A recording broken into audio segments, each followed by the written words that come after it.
The pastor continued speaking on the radio. Do you guys not understand that this is tearing us apart?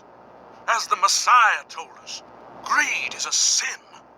Remember, thou shalt not... I turned it off. He could fool others, but I knew for sure he had at least 100 million in his account. Crime was on the rise everywhere. What people failed to realize was that if everyone had $100,000, it didn't matter anymore. Inflation was crazy high and growing.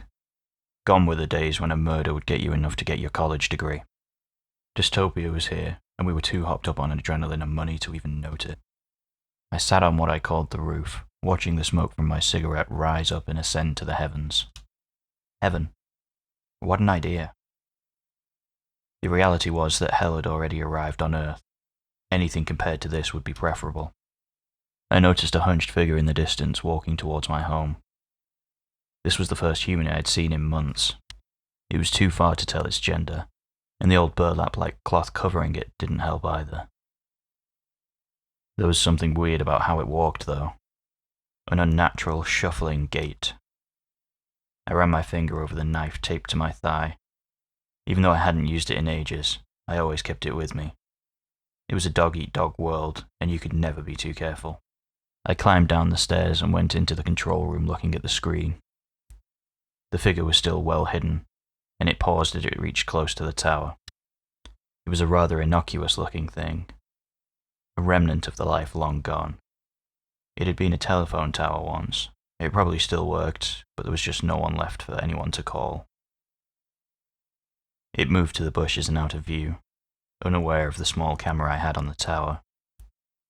It put something down and then pulled off the cloth covering it. I was taken aback by her beauty. She covered whatever she was carrying with the cloth and stretched her arms over her head. By the amount of care with which she had put down the package, I could make a good guess at what it was. What was a mother with her infant doing all the way here? She took out a little page and looked at it.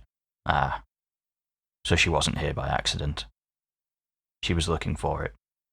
For me. The cloth moved a little and she hunched next to it, patting her little one. Finally, as her kid settled down, she looked around, moving her gaze from the paper to the nothing around her. I figured I should grant her the interview she was seeking. As she moved around trying to figure out where the piece of paper was leading her to, I moved to the trapdoor, well hidden by a tree close to her initial spot. I moved quickly and quietly. Before she even noticed me, I was next to her kid. A cute little baby girl, I guessed, but when they were that young, it was hard to really tell for sure. The kid's golden hair hung wildly around her head like a halo, a bundle of joy. Contrast that to me, holding a knife to her throat. Hey! The woman had finally noticed me and ran towards me, her blue eyes widening as she noticed what I was holding. Easy now. Don't come any closer or my hand might move. And we don't want that, do we? Who are you? Leave her alone! The question is, who are you and what are you doing here? I had these coordinates. I was asked to come here. Oh, really? A nice girl like you? A murderer?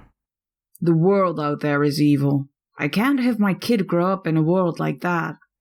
Have you considered that by doing what you did, you have opened yourself up to evil as well? I'm ready to face the consequences, as long as my kid is safe. I laughed, looking at her. If you face the consequences, how long do you think this defenseless little kid will survive? Hey, move away from her before I... Before you what? Kill me? If you do that, you can never get to your destination. Her eyes widened. Are you him? The one and only. Do you have my proof? Right here. Whoa. Hands where I can see him, sweetie.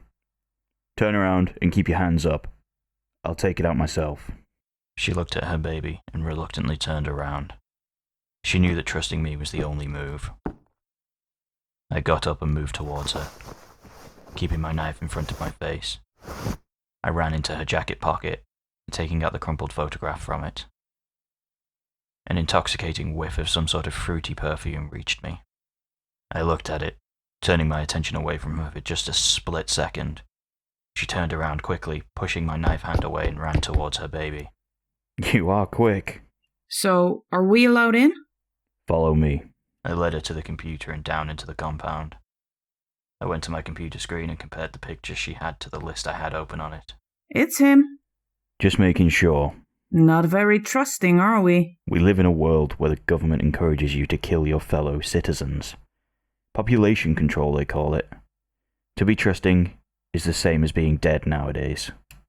I matched the photo and, once convinced, pressed a few buttons. The photograph was removed from my list. Casey Jacobson, age 46. Number of kills, 172. Deceased.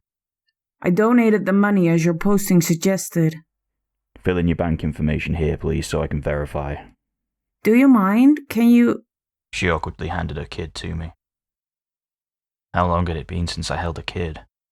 Too long, really. After all, everything I did was to make sure they had a future. She logged into her website and showed me her savings. $67. Good job. I glanced at the screen. Nikki Parsons, you have proven that you belong with us. I led her down to the tunnels and underground, into the world we had built. The one piece of society still untouched by violence and the toxicity that was overtaking the world above us. Welcome to hell, Nikki.